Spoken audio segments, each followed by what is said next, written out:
ሰላምና ጤና በያላችሁበት ይድረሳችሁ ውድና የተከበራችሁ ቤተሰቦቻችን እንደምን አላችሁልን? ከሁለተኛው የዩቲዩብ ቻናላችን አዲስ ስፖርት ልዩ በአመሻሹ የስፖርት የመረጃ ሰዓታችን ዳግም ተገናኝተናል። በዚህ ቻናላችን በርከት ያሉ የዝውውር ጉዳዮችን በማንሳት እንታወቃለን። በዚህ ቻናላችን ሰፋ ያሉ የዝውውር ጉዳዮችን ወደ እናንተ እናደርሳለን። ዛሬ ከጠዋት ጀምሮ ትልልቆቹ የአውሮፓ ሚዲያዎች ከዝውውር ጉዳዮች ጋር የተያዙ ሰፋ ያሉ ዘገባዎችን ሲያወጡ ነበር። እነሱን ጉዳዮች ነው ወደ እናንተ እያደረሰን ቆይታን የምናደርገው። ስለምታደምጡን ቆይታችሁንም ከኛ ጋር ስለምታደርጉ እጅግ ከልብ አድርገን እናመሰግናለን። ፏድ ባህሩ የዛሬውን ፕሮግራም እየመራው ከእናንተ ጋር ቆይታን የማደርግ ይሆናል። ቪዲዮአችንን ላይክ፣ ቻናላችንን ደግሞ ሰብስክራይብ እያደረጋችሁ ከኛ ጋር አብራችሁ እንድትቆዩ በአክብሮት ጋበዝኩኝ።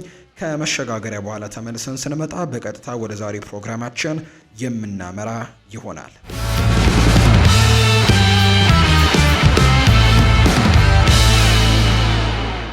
አትሌቲኮ ማድሪድ ሁለተኛውን የቶተንሃም የዝውውር ኢላማ እየፈለገ ነው። አትሌቲኮ ማድሪድ ከ2025-26 የላሊጋ ውድድር ዓመት በፊት በክረምቱ የተጫዋቾች የዝውውር መስኮት ትልቅ የቡድኑን ጥንካሬ ለማሳደግም እቅዶችን ይዘዋል። ሌላ የውድድር ዘመን ለአውሮፓ ቻምፒየንስ ሊግ ማለፍ ከቻሉ ዲየጎ ሲሞኒ ከስፔን ዋና ከተማ ጋር ለመስራትም በጀት ይኖረዋል ተብሎ ነው የሚጠበቀው። ዲየጎ ሲሞኔ ከፕሪሚየር ሊጉ ላይ አዳዲስ ፊቶችን ለማምጣት በማሰብ በበርካታ አማራጮችም እያጠናከረ ነው። የቶተንሃም የመሃል ተከላካይ ክሪስቲያን ሮሜሮ በኢስታዲዮ ዋንዳ ሜትሮፖሊታኖ እያደገ ባለው ቡድን ውስጥም ተፈላጊው ተጫዋች ሲሆን በዲየጎ ሲሞኔ ፍላጎት ዝርዝር ውስጥም ከፍተኛ እንደሚሆን ይጠበቃል። ቶተንሃሞች ክሪስቲያን ሮሜሮን ለማቆየት ይፈልጋሉ። ክለቡ የ26 ዓመቱን ተጫዋች ወደፊት በስፔን መጫወት እንደሚፈልግ ተናግሮ ነበር። ክሪስቲያን ሮሜሮ በዲየጎ ሲሞኔ አጀንዳ ላይ ይቆያል። ነገር ግን ቶተንሃም እሱን ለማቆየት እንግዲህ ጥሩ ነገሮችን ለማድረግ የሚፈልጋሉ። ለክሪስቲያን ሮሜሮ ካደረጉት ፍላጎት ጎን ለጎን ከዘ ታይምስ ልዩ ዘገባዎች የወጡት መረጃዎችም አትሌቲኮ ማድሪድ ሮድሪጎ ቤንታንኩር ላይም የነበራቸውን የዝውውር ፍላጎትም እንዲሁ አድሰዋል። የዩራጓይ ኢንተርናሽናል ባለፉት 12 ወራት ውስጥ ከጉዳት ጋር ታግሏል። ለቶተንሃም ሆትስፐርስም እቅዶቹ ጠቃሚነት ቢኖረውም በሰሜን ለንደን የኮንትራት ውሉ ወደ መጨረሻው ዓመትም እያመራ ነው። የ27 ዓመቱ አማካይ ከማድሪድ ዘመኑ እንግዲህ መጠናቀቅ በኋላ ምርጫውን ለመወሰንም ከክለቡ ጋር ለንግግር ይቀመጣል። ነገር ግን ቶተንሃም ቅድሚያ የሚሰጠው ለመሸጥ ወይም ደግሞ ኮንትራቱን ለማደስ ነው የሚፈልገው። በ2026 የነፃ ዝውውርን ለማስቀረትም ለአትሌቲኮ ማድሪድ የቅናሽ ዋጋ ውል ሊያቀርቡ ይችላሉ። ቶተንሃሞች 1 ዓመት ኮንትራት የቀረው ተጫዋች እስከ 25 ሚሊዮን ፓውንድም ይፈልጋሉ ተብሎ ነው የሚጠበቀው። ቸልሲዎች ሃሪኬንን ጨምሮ በ4 ምርጥ ኮከቦች የክረምቱ ዝውውሮችን ውድቅ አድርገዋል። የቸልሲው አሰልጣኝ ኤንዞ ማሬስካ በዚህ ክረምት ልምድ ያላቸውን ተጫዋቾች ማስፈረም ይፈልጋሉ። ነገር ግን እንደ ኬቨን ደብሮይና፣ ሃሪኬን ያሉ ተጫዋቾች ዝውውር በእቅዳቸው ላይ አይደሉም። ቸልሲዎች ለኤንዞ ማሬስካ ተጨማሪ ልምድን የሚያመጣ ተጫዋቾችን ለመጨመር ቢፈልጉም በዚህ ክረምት ግን 4 ትልልቅ ተጫዋቾችን ዝውውር እንደማያደርጉ ተዘግቧል። ሰማያዎቹ በፕሪሚየር ሊግ ውስጥ ካሉት በእድሜ ትንሽ ቡድኖች አንዱ ሲሆኑ በዘንድሮው የውድድር ዘመን ከ28 ዓመት በላይ የሆነ ተጫዋች በክለቡ አንድም ተሳትፎ ማድረግ አልቻለም። እናም ኤንዞ ማሬስካ በክረምት ልምድ ያላቸውን ተጫዋቾች ማስፈረም እንደሚያስፈልግ ፍንጭ ሰጥቷል። እኛ ገና ወጣት ቡድን ያለን፣ እኛ በፕሪሚየር ሊግ ውስጥ ትንሹ ቡድን ነን፣ በአውሮፓ እግር ኳስም ሁለተኛው ወጣት ቡድን ያለንን፣ ስለዚህም ደግሞ ልምድ ያላቸው ያስፈልጉናል። ከሜዳ ውጪ ከብራይተን ጋር ያደረገው ጨዋታን ተመልከቱ። የእኛ ቤንችን ከተመለከታችሁ በ2006 የተወለዱ 3 ተጫዋቾች ያሉን። ከዓመታት በፊት እንዲህ ወጣት ስብስብ እንደነበረን አላስታውስም። ይህ ስብስብ ልምድም እንደሚያስፈልገው ግን ግልጽ ነው ብለዋል። ቸልሲዎች ቨርጂል ቫንዳይክን በነፃ በክረምት ከሊቨርፑል ለማስፈረም ፍላጎት ነበራቸው። ነገር ግን የ33 ዓመቱ ተጫዋች በምትኩ የ2 ዓመታት ኮንትራት ማራዘሚያ ስምምነት ፈርሟል። በሲዝኑ መጨረሻ ማንቸስተር ሲቲን እንደሚለቅ ከተገለጸ በኋላ ኬቨን ደብሮይና ወደ ስታንፈርድ ብሪጅ ሊመለስም እንደሚችሉ ሲነገር ነበር። ሆኖም ግን የቴሌግራፍ ዘገባ እንደሚያመለክተው ቼልሲዎች አማካዩን የማስፈረም ፍላጎት የላቸውም። ሪፖርቱ በተጨማሪም ልምድ ያላቸው አጥቂዎች ሃሪኬን፣ ቪክተር ኦስሜን፣ ኦሌ ዋትኪንስን ለማዘዋወር የማይመስል ነገር ነው ተብሏል። ኤንዞ ማሬስካ ስለ ቼልሲ የሊቨርፑል ካፕቴን ፍላጎት ሲጠይቅም ቫን ዳይክን ወደዋለው፣ እሱ ድንቅ ተጫዋች ነው፣ በሊቨርፑል ድጋሚ ቆያል። ከልምድ አንጻር እኔ እንደማስበው በሚቀጥለው ዓመት ቡድናችንን የበለጠ ልምድ ይኖረዋል። ከዚህ የተሻለ እንሆናለን። በእርግጠኝነት ልምድ ሲኖርህ ደግሞ የበለጠ ነገሮችን ታደርጋለህ፣ ጥርጥር የለውም። በሚቀጥለው ዓመት የተሻለ ልንሆን እንችላለን። ቡድኑ ላይ በክረምቱ ልምድ ያላቸው ተጫዋቾችን ለመጨመርም እንሰራለን ሲሉ ነው አሰልጣኝ ኤንዞ ማሬስካ ጭምር እንዲሁ ሀሳቦቻቸውን የተናገሩት። የ27 ዓመቱ የማንቸስተር ዩናይትድ ለቆ ወደ ኒውካስል ዩናይትድም እንዲሄድ ተነገረው። የቀድሞ የአርሰናል አጥቂ የሆነው እንግዲህ ኢያን ራይት ማርከስ ራሽፈርድ እንግዲህ ማንቸስተር ዩናይትድን ለቆ እንግዲህ አሁን ላይ በክረምቱ የኒውካስል ዩናይትድ መዘዋወር እንዳለበት ነው ሀሳቡን እያቀረበ የሚገኘው። እንግዲህ በኒውካስል ዩናይትድ ከአሌክዛንደር ኢሳክ ጋር የሚኖረው አጋርነት ከባድ ሊሆን እንደሚችል ያምናል። ራሽፈርድ ከአሰልጣኝ ሩበን አሞሪም ጋር የተፈጠረውን አለመግባባት ተከትሎ በጥር ተጫዋቾች የዝውውር መስኮት ዩናይትድን ለቆ ወደ አስተን ቪላ በውሰት እንዲሄድም ተፈቅዶለታል። የ27 ዓመቱ ተጫዋች በማንቸስተር ዩናይትድ አለቃ በተደጋጋሚ ትችት ሲቀርብበት እንግሊዛዊው አጥቂ በክለቡ የመልቀቅ ፍላጎት እንዳለው እንዲገልጽም አስገድዶታል። ኢያን ራይት እንግዲህ ክለቡን በዚህ ክረምት በቋሚነት እንዲለቅና የካራባው ካፕ አሸናፊ ኒውካስል ዩናይትድን እንዲያዘዋውረው ጥቆማ ሰጥቷል። ራሽፈርድ ኒውካስል ዩናይትድ ማስፈረም ያለበት አይነት ተጫዋች ነው። ራሽፈርድ ወደ ኒውካስል ዩናይትድ ብሄድ በጣም የሚገርም ነው። ራሽፈርድ በኒውካስል በጣም ጥሩ ይሆናል። ራሽፈርድን በጣም ወድጄዋለሁ። በኒውካስልም በጣም ጥሩ ተጫዋች ይሆናል። ቪላ ዝውውሩን ቋሚ ለማድረግ 40 ሚሊዮን ፓውንድ አማራጭን ይዟል። ነገር ግን ራሽፈርድ በቻምፒየንስ ሊግ የመጫወት ፍላጎቱ በውሳኔው ላይ ተጽዕኖ ሊያሳድር ይችላል። ዩናይትዶች ራሽፈርድን በዚህ ክረምት ለመሸጥ ክፍት እንደሆኑ ይነገራል። ለአዳዲስ ዝውውሮችም የገንዘብ ድጋፍና ደሞዝም ሂሳቡን ይቀንሳሉ። ኤዲሃው በቡድን ውስጥ እንደ ራሽፈርድ ያለ በማንኛውም ቦታ ላይ መጫወት የሚችል ተጫዋች ቢኖረው ደስ ይለዋል። እንደ ራሽፈርድ ያለ ፊርማ ደግሞ ቡድኑ ላይ ጥልቀትን በመጨመር ለክለቡ ልምድ ያመጣል። ኤዲሃው በማጥቃት ቦታ ላይም ጥልቀትን ለመጨመር እየፈለገ ሲሆን፣ ራሽፈርድ ደግሞ ለቡድኑ የሚሻል ይሆናል ተብሎ ነው የሚጠበቀው። ፉልሃም ኤሲ ሚላን ኦርሴሊኖን ለማስፈረም ሲሞክር እነሱ የሚላኑን ተጫዋች ለማስፈረም ይፈልጋሉ። ኤሲ ሚላን ለቀጣዩ የውድድር ዘመን አይናቸውን በቦሎኛው ሪካርዶ ኦርሴሊኖ ላይ አስቀምጠዋል ሲል ዘገባው አክሏል። ሳሙኤል ቺኩዌዜን ለማስፈረም ደግሞ ፉልሃሞች ይፈልጋሉ። ሁኔታውን በቅርበት ይከታተሉታል። ቺኩዌዜ በ20 ሚሊዮን ዩሮ እና ተጨማሪ 8 ሚሊዮን ዩሮ ቦነስ ክፍያ ሚላንን የተቀላቀለው በ2023 ክረምት ነው። ተጫዋቹ በሚላን 8 ጎሎችንና 4 አሲስቶችን ያደረገ ሲሆን ለሚላን 66 ጨዋታዎችን ማድረግ ችሏል። የቱቶ ስፖርት እትም ላይም ፉልሃም እንግዲህ በጥር ተጫዋቾች የዝውውር መስኮት ላይ ተጨባጭ ፍላጎትን አሳይተዋል። እናም በክረምትም ወደ ዝውውሩ ሊመለሱ ይችላሉ። በተለይም ሚላን ኦርሴሊኖን ለማስፈረም እየፈለጉ ነው። በቡድን ውስጥ እንደ ክሪስቲያን ፖሊሲክ እና በክረምቱ ደግሞ ኦርሴሊኖን ካመጡ በእርግጠኝነት ቺክዌዜ ለመልቀቅም ይገደዳል። ናይጄሪያዊው መቆየት አይፈልግም። በመሆኑም የ25 ዓመቱን ተጫዋች በጥሩ ዋጋ ለማስፈረም ፉልሃም ወይም ሌሎች ፈላጊ ክለቦችም ክፍት ሊሆኑ ይችላሉ ተብሎ ነው የሚጠበቀው። እድሜውና እምቅ ችሎታው በተጫዋቹ ከሚላን ለማስፈረምም ክለቦች እንዲሞክሩ ያደርጋቸዋል። ተጫዋቹ 2 አስቸጋሪ ሲዝኖችን በሚላን ቢያሳለፈም ቺኩዌዜ አሁንም ብዙ ፈላጊዎች አሉት። እንዲያውም ሪፖርቱ በስፔንና በሳዑዲ አረቢያ ፍላጎት ሊኖር እንደሚችልም ይገልጻል። ነገር ግን ፉልሃሞች ናይጄሪያዊውን አጥቂ ለማስፈረም ዝግጁ እንደሆኑ ነው እየተገለጸ የሚገኘው። አርሰናል ልዩ ባህሪ ያለውን ፈረንሳዊ ኮከብ ለማስፈረም እቅድ አለው። አርሰናል የሪያል ማድሪዱን አማካይ ኤድዋርዶ ካማቪንጋን በውድድር ዓመቱ መጨረሻ ለማስፈረም ፍላጎት እያሳየ ነው። የ22 ዓመቱ ሁለገብ ራሱን በሪያል ማድሪድ አስፈላጊው ተጫዋች አድርጎም አሳይቷል። በክረምቱ የስፔኑን ቡድን ለመልቀቅ ዝግጁ መሆኑም ተሰምቷል። ከፌጂያስ በወጣ ዘገባ መሰረት አርሰናል በርካታ የሪያል ማድሪድ ተጫዋቾችን እየተመለከተ ነው። አርዳ ጉሌር እና ሮድሪጎ ጓይሽንም ለማዘዋወር ይፈልጋሉ። የመሀል ክፍልም አርሰናል የበለጠ ጥራት ያለው ተጫዋች መፈለጉ ከማንም የተሰወረ አይደለም። የ22 ዓመቱ የፈረንሳይ ኢንተርናሽናል ለነሱ ተስማሚም ግዢ ይሆናል። ካማቪንጋ በታክቲካል ሁለገብነት ተጫዋቾች ሲሆን እንግዲህ በተለያዩ ሚናዎችን መስራት የሚችል ተጫዋች ነው።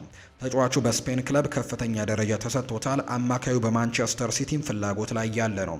ጆርጂኒዮ እና ቶማስ ፓርቴ ምናልባት በክረምቱ እንደማይቀጥሉ ነው የሚጠበቀው። ቶማስ ፓርቴ ምናልባት ኮንትራቱን ሊያራዝም ይችላል። ነገር ግን የጆርጂኒዮ መውጣት የተረጋገጠ ነው። እነሱን መተካት አለበት። አርሰናል የላሊጋውን ኮከብ ማስፈረም ደግሞ ጥሩ ግዢ ያደርግለታል ተብሎ ነው የሚጠበቀው። ተጫዋቹ ከአካላዊና ቴክኒካላዊ ባህሪያቶቹ በተጨማሪ የአሸናፊነት ልምዱ ለአርሰናል ጠቃሚ ሊሆን ይችላል። በስፔን የሊጉን ዋንጫና የቻምፒየንስ ሊግ ዋንጫንም አንስቷል። አርሰናል ሪያል ማድሪድን ተጫዋቹንም በክረምቱ እንዲሸጥ ማሳመን ይችል እንደሆነ ይጠበቃል። የአማካዩ ግዢ ርካሽ የመሆን እድሉ አነስተኛ ነው። አርሰናሎች ባለፉት 2 የውድድር ዘመናት የሊጉ ዋንጫን ለማንሳት ተቃርበዋል። እናም በሚቀጥለው ዓመት ሙሉ በሙሉ ዋንጫውን እንደሚያሸንፉም ተስፋ ያደርጋሉ። እንደ ሊቨርፑልና ማንቸስተር ሲቲ የመሳሰሉ ቡድኖችን ለመብለጥም ምርጥ ተጫዋቾችን ማስፈረም ቅድሚያ ይሰጡታል ተብሎ ነው አሁን ላይ የሚጠበቀው። ማንቸስተር ዩናይትዶች በቡድን ውስጥ ያለውን ወሳኝ ችግር ለመፍታት የአርሰናል ኢላማን አነጋግረዋል። ማንቸስተር ዩናይትዶች የኢስፓኞሉን ግብ ጠባቂ ዮሃን ጋርሲያን የአንድሬ ኦናና ምትክም ሊሆን የሚችልበትን ሁኔታ እየፈለጉ ነው ሲል ኮፕ ዘግቧል። በ2023 ከኢንተር ሚላን ማንቸስተር ዩናይትድን የተቀላቀለው አንድሬ ኦናና በተለያዩ ጊዜያት በሰራቸው ከፍተኛ ስህተቶች ምክንያትም ትችቶች ገጥመውታል። በቁልፍ ጨዋታዎች ላይ ወሳኝ ኳሶችን ማዳንን ጨምሮ ብሩህ ጊዜያት ቢኖሩትም ወጥ አለመሆኑ ግን በኦልትራፎርድ ስላለው የረጅም ጊዜ የወደፊት ቆይታ ጥያቄዎችን አስነስቷል። አሰልጣኝ ሩበን አሞሪም የቡድኑ ክረምት ላይ ማሻሻያ ለማድረግ እየፈለገ ሲሆን የግብ ጠባቂ ቦታንም እድሳት የሚደረግበት ቦታ ነው። ኦናና ቦታውን በማስጠበቅ ቁርጠኝነት ቢያሳይም ክለቡ ግን በጋርሲያ ላይ ያለው ፍላጎት ለቁጥር አንድ ቦታ ውድድርን ለማጠናከር ፍላጎት እንዳለው የሚያሳይ ነው።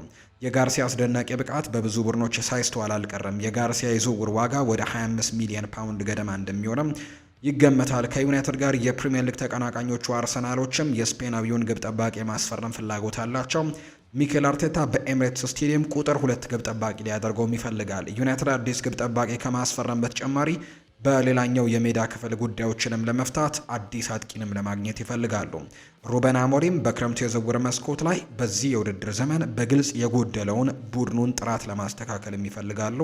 ነገር ግን የአጥቂ ቦታ ከግብ ጠባቂ ቦታ ቀድሞ የሚታይ ይመስላል ተብሎ ነው የሚጠበቀው። የቡንደስሊጋው ኮከብ ወኪል ለዝውውር ንግግሮች ወደ ኒውካስል ይጓዛል። ኒውካስል በዚህ ክረምት በጣም ስራ የሚበዛበት እንደሆነ ይጠበቃል። ሊስተናገዱ ከሚገባቸው የዝውውር ዝርዝር ውስጥም አንደኛው ቦታ ግብ ጠባቂ ነው። በዚህ የውድድር ዘመን በኒክ ፖፕ ብቃት ላይ ጥርጣሬዎች ነበሩ። እናም የእንግሊዙ ግብ ጠባቂ በመጪው የዝውውር መስኮትም ከመልቀቅ ጋር ስሙ እየተያዘ ነው። ምንም እንኳን ኒውካስል ዩናይትድ ቅድሚያ የሚሰጠው አዲስ የመሃል ተከላካይ፣ ቀኝ ክንፍና አጥቂ ማስፈረም ቢሆንም የግብ ጠባቂ ቦታ በእግር ኳስ ዳይሬክተር ፖል ሚሼል አስተሳሰብ ውስጥ ግን አለ። ኒክ ፖፕ 33 ዓመቱ ነው። አጠያቂ ብቃቱና ኳስ በእግሩ የመጫወት ችሎታ አለመኖሩ በቅርቡ መተካት እንዲኖርባቸው አስገድዷል። ጄምስ ትራፎርድ ኒውካስል የሚከታተለው ሌላኛው ተጫዋች ቢሆንም ብቸኛው ኢላማቸው ግን አይደለም። ማክፓይሶቹ በቡንደስሊጋ ውስጥ ላሉ ትልልቅ ግብ ጠባቂዎችም አንዱን ግብ ጠባቂ ማስፈረም እያሰቡ ነው። አሁን ላይ የግሪጎር ኮቤል ወኪል ለውይይትም ወደ ኒውካስል ዩናይትድ ሊሄድ ነው። ፉት መርካቶ እንደዘገበው ከሆነ የግሪጎር ኮቤል ወኪል ከካራባው ዋንጫ አሸናፊዎች ጋር ለመነጋገር ወደ ኒውካስል ሊሄድ ነው። የቦሪሲያ ዶርትመንድ እና ስዊዘርላንዳዊው ኮከብ በቸልሲ የሚፈለግ ሲሆን ወኪሉ ለእንግሊዝ ቆይታው ከቸልሲ ሰዎች ጋርም ውይይት እንደሚያደርግ ይጠበቃል። ኮቤል በ2021 ከቡንደስሊጋ ተቀናቃኞች ውስጥ ስቱትጋርት ከመጣ በኋላ በዶርትሙንድ ድንቅ ግብ ጠባቂነቱንም አሳይቷል። ለተጫዋቹ ዝውውር ኒውካስል እና ቸልሲም ይፎካከራሉ። ተጫዋቹ ዶርትሙንድን ለመልቀቅም እያሰበ ሲሆን መዳረሻው ፕሪሚየር ሊግ የሚሆንበት እድልም አሁን ላይ እየሰፋ እንደመጣ የሚያሳዩ መረጃዎች ናቸው የወጡት። ሉዊስ ኤንሪኬም አንዳንድ ሀሳቦቹን ሰጥቷል። የፓሪስ ሰን ዠርሜኑ አለቃ ሉዊስ ኤንሪኬ እንግዲህ ከቻምፒየንስ ሊግ የግማሽ ፍጻሜ ጨዋታ በፊት ለአርሰናል ጠንከር ያለ መልእክት ልከው እንደነበር ይታወሳል። ስፔናዊው ታክቲሽያን እንግዲህ በኒስ በሊጓን እንግዲህ ተሸንፈው እንደነበር እናስታውሳለን። ከዛም በአሁኑ ጨዋታም እንዲሁ ተሸንፈው እንደነበር እናስታውሳለን። ነገር ግን በአውሮፓ ቻምፒየንስ ሊግ ላይ ያንን ነገር አልተደገመም። በአውሮፓ ቻምፒየንስ ሊግ አርሰናልን ጥለው ወደ ፍጻሜው ማለፋቸው የሚታወስ ጉዳይ ነው። በርካቶች ግን ይህንን ጉዳይ በተመለከተ እንግዲህ ለአርሰናሎች መልእክት ለማስተላለፍ ወይም ለማዘናጋት ብቻ ሳይሆን እንግዲህ ሌሎች ነገሮችንም ለመሞከር ፍላጎት አላቸው። በቀጣይ የውድድር ዓመትም እንግዲህ ይህን ቡድን ለማስተካከልና የተለያዩ አስተላለፎችን ለመጠቀምም ጭምር ፍላጎት ስላላቸው የተለያዩ አስተላለፎችን እየሞከሩ ነው የሚሉ አይነት ሀሳቦችን እያነሱ ይገኛሉ። ፓሪስ ሳን ዠርሜን ግን በዛ ጨዋታ ላይ ሽንፈት ቢገጥመው በትናንትናው የአርሰናል ጨዋታ ላይ ግን ድል ቀንቶት ወደ ፍጻሜ ማለፉን የምናስታውሰው ጉዳይ ነው። ለስዊድናዊ አጥቂ 80 ሚሊዮን ዩሮ ዋጋ ተዘጋጅቷል። አርሰናል በዚህ ክረምት በስፖርቲንግ ሊዝበን የጎል ማሽን ቪክተር ዮከርሽን ለማስፈረም የሚደረገውን ውድድር ለማሸነፍ እስከ 80 ሚሊዮን ዩሮ ለማቅረብም ሊሞክር ነው። የስዊድናዊው ኢንተርናሽናል በዚህ የውድድር ዘመን በሁሉም ውድድሮች 55 ጎሎችን ካስቆጠረ በኋላ በብዙ ክለቦች እየተፈለገ ነው። እንደ ፌጂያስ ገለጻ ሚኬል አርቴታ ቡድኑ ላይ አጥቂ ለመጨመር የቪክተር ዮከርሽን ፊርማ አጥብቆ ይፈልጋል። አርሰናሎች በዚህ ክረምት በፊት እንግዲህ መስመር ላይ ለውጦችን ማድረግ ይፈልጋሉ። ካይ ሃቨርትስም ሆነ ጋብርኤል ሄሱስ በአንድ የውድድር ዘመን 20 ግቦችን ማስቆጠር የሚችሉ ተጫዋቾች አይደሉም። ቪክተር ዮከርሽ በአንጻሩ በዚህ የውድድር ዘመን በ29 የሊግ ጨዋታዎች 34 ጎሎችን ያስቆጠረ ሲሆን ምንም እንኳን በፕሪሚየር ሊጉ ይህንን ማድረግ የተለየ ፈተና ነው። አርሰናል አሁንም በድጋሚ ከቪክተር ዮከርሽ ዝውውር ጋር በጥብቅ ተያይዟል። ምንም እንኳን የ26 ዓመቱ ተጫዋች ሌሎች ፈላጊዎች ቢኖሩትም አርሰናል አሁንም የቪክተር ዮከርሽን ፊርማ ለማግኘት ተወዳጆቹ ሆነው ብቅ ብለዋል። ቸልሲና ማንቸስተር ዩናይትድም የቪክተር ዮከርሽን ፊርማ ለማግኘት ይፈልጋሉ። አሁንም እነዚህ ሁለት ክለቦች እንደ ቀድሞ ትልቅ ደረጃ ላይም አይደሉም። አርሰናል አሁን ላይ ቪክተር ዮከርሽ ታላላቅ ዋንጫዎችን ለማንሳት ከፈለገም የበለጠ ጥሩ ሆነው ይታያሉ።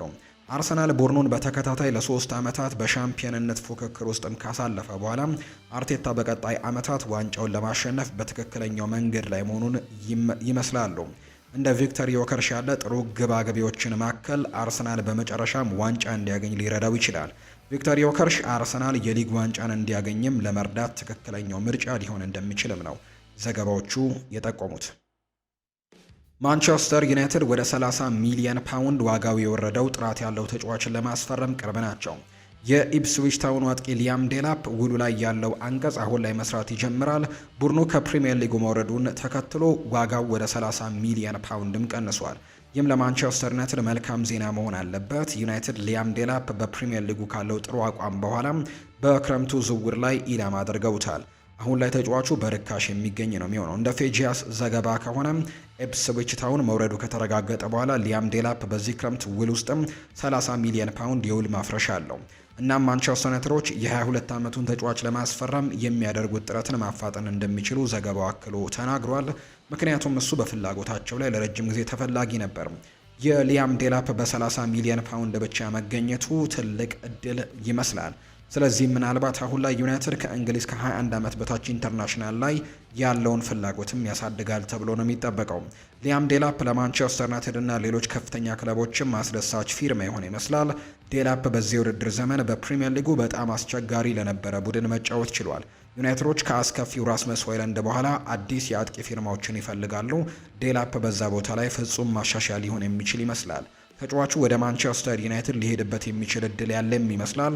አሁን ዩናይትድ ለሊያም ዴላፕ የሚያደርገው ውድድርን ማሸነፍ እንደሚችል ይተማመናሉ ሲል ጊቭ ሚ ስፖርት አዲስ ዘገባን ያወጣ ሲሆን ተጫዋቹን ቼልሲዎችም ለማግኘት ተወዳጆቹ እንደሆኑ ተሰምቷቸዋል።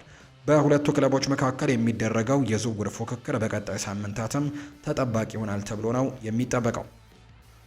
ሊቨርፑል ለክሪስታል ፓላስ ኮከብ ድንቅ ጥያቄ ሊያቀርብ ነው። ሊቨርፑል በክረምቱ የክሪስታል ፓላሱን አማካይ አደም ዋርተን ለማስፈረም 50 ሚሊዮን ፓውንድ ለማቅረብ ይፈልጋሉ። የ21 ዓመቱ ተጫዋች ከአንድ ዓመት በፊት ከብላክበርን ሮቨርስ ወደ ሊጉ ከተቀላቀለ በኋላ ለክሪስታል ፓላስ ትልቅ አስተዋይነት የነበረው እንደ ሊቨርፑል ያለ ትልቅ ክለብም እሱን መፈለጉ ተገቢ ነው።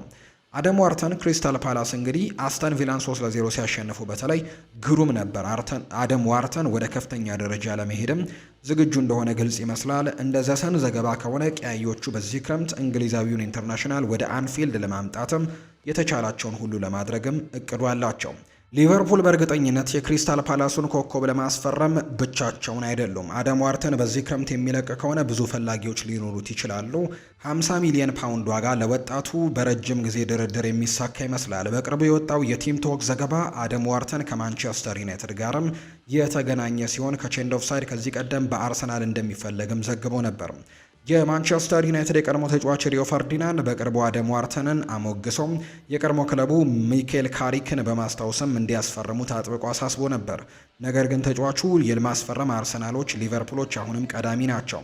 ሊቨርፑል አስቀድሞ በመሃል ሜዳ ላይ ብዙ ጥልቀት አለው። ነገር ግን አደም ዋርተን እንደ ዋተሮ ኤንዶ እና ከርቲስ ጆንስ በሜዳው ላይ እንደ ማሻሻያ ትርጉም ሊሰጥ ይችላል። ዩናይትዶች ከቡድናቸው አስከፊ ሁኔታ አንጻር እሱን የበለጠ ይፈልጉታል። ከቀያዮቹ በላይም የበለጠ አጓጊ አማራጭም ሊያደርገው ይችላል ተብሎ ነው አሁን ላይ እየተጠበቀ የሚገኘው። ቸልሲዎች 100 ሚሊዮን ዩሮ የተገመተውን የሊቨርፑልና የአርሰናል ኢላማን የማስፈረም ንግግሮችን አጠናክረው ቀጥለዋል። ቸልሲዎች የዩቬንቱስን ኮከብ ኬናን ይልዲዝን በክረምቱ ለማስፈረም ጥረታቸውን አጠናክረው ቀጥለዋል ሲል ከቼንድ ኦፍ ሳይድ ነው ያስነበበው። ሁኔታውን በቅርበት የተረዱት ምንጮችም ለከቼንድ ኦፍ ሳይድ እንደገለጹት ቸልሲ አሁን ላይ ኬናን ይልዲዝን ለማስፈረም ከፍተኛ ጥረት እያደረገ ነው። ዩቬንቱስ ወጣቱን ቱርካዊ ኢንተርናሽናልም እንዲለቅ አይፈልግም። የሴሪኤው ግዙፉ ክለብ ኬናን ይልዲዝ እስከ 100 ሚሊዮን ዩሮ ዋጋም እንዲለጥፉበት ተስማምቷል። ይልዲዝ እንደ ሊቨርፑል፣ አርሰናል፣ ማንቸስተር ዩናይትድ እና ማንቸስተር ሲቲ ባሉ ከፍተኛ የፕሪምየር ሊግ ክለቦችም ፍላጎት ውስጥ ያለ ነው። ይልዲዝ ዩቬንቱስን ለመልቀቅ ምንም አይነት ፍላጎት አላሳየም። ነገር ግን የቱሪኑ ቡድን የቻምፒየንስ ሊግ ቦታን ካጡ እንግዲህ ክለቦቹ የእሱን ሁኔታ በድጋሚ መመልከት ይጀምራሉ። የኬናን ይልዲዝ ዝውውርም ርካሽ አይሆንም። ነገር ግን እሱ የቼልሲ ፕሮጀክት ዋና ሰው ሊሆን ይችላል ተብሎ ነው የሚጠበቀው። ቼልሲዎች ይልዲዝን ለማስፈረም ፍልሚያ ገጥሟቸዋል። ነገር ግን ተጫዋቹ የቼልሲ ፕሮጀክትን ለማስቀጠል ተስማሚ ሊሆን ስለሚችል ቅድሚያ ከሚሰጧቸው ነገሮች አንዱ መሆንም ምክንያታዊ ነው። የቼልሲ ባለቤቶች ወጣት ተጫዋቾችን ለማምጣት ቅድሚያ እየሰጡ ነው። ኬናን ይልዲዝ ይህንን ቡድን ለብዙ ዓመታት እንግዲህ ወደ ሌላ ደረጃ የሚያደርስ አቅም ያለው ይመስላል። የ19 ዓመቱ ወጣት እንደ ሊቨርፑልና አርሰናል ላሉ ክለቦችም ተስማሚ ሊሆን ይችላል። ምናልባትም የበለጠ አጓጊ መዳረሻም ሊያገኝ ይችላል። አርሰናል በበለጠ የማጥቃት ጥልቀትን ለማግኘትም ኬናን ይልዲዝን ይፈልጉታል። ሊቨርፑል በበኩሉ በቅርብ ጊዜያት ያን ያክል አሳማኝ ያልሆነውን ሉዊስ ዲያዝንና ኮዲ ጋክፖን እንደ አማራጭ አድርገው ይልዲዝን ለማምጣትም ያስባሉ። እነዚህ ክለቦች ለይልዲዝ ከቼልሲ የተሻሉ አማራጮች ሊሆኑ እንደሚችሉ ነው እየተገለጸ የሚገኘው። የተወደዳችሁና የተከበራችሁ ቤተሰቦቻችን ለዛሬ ያዝንላችሁ አዳዲስ ስፖርታዊ መረጃዎቻችን እነዚህን ይመስላሉ። ስላደመጣችሁን ቆይታችሁንም ከኛ ጋር ስላደረጋችሁ እጅጉን ከልብ አድርገን እናመሰግናለን። ቪዲዮአችንን ላይክ፣ ቻናላችንን ደግሞ ሰብስክራይብ እያደረጋችሁ ቆይታችሁን ከኛ ጋር ያደረጋችሁ በሙሉ ላቅ ያለ ምስጋናችንን ለእናንተ ማቅረብ እንወዳለን። ፉአድ ባህሩ ፕሮግራሙን እየመራው ከእናንተ ጋር ቆይታን አደረግኩኝ። በቀጣይ ፕሮግራሞቻችን ሌሎች ርዕሰ ጉዳዮችን ይዘን ዳግም ተመልሰን የምንገናኝ ይሆናል። በቀጣይ ፕሮግራማችን እስክንገናኝ መልካም ጊዜ፣ መልካም ምሽት እንዲሆንላችሁም ነው በአክብሮት የምመኘው።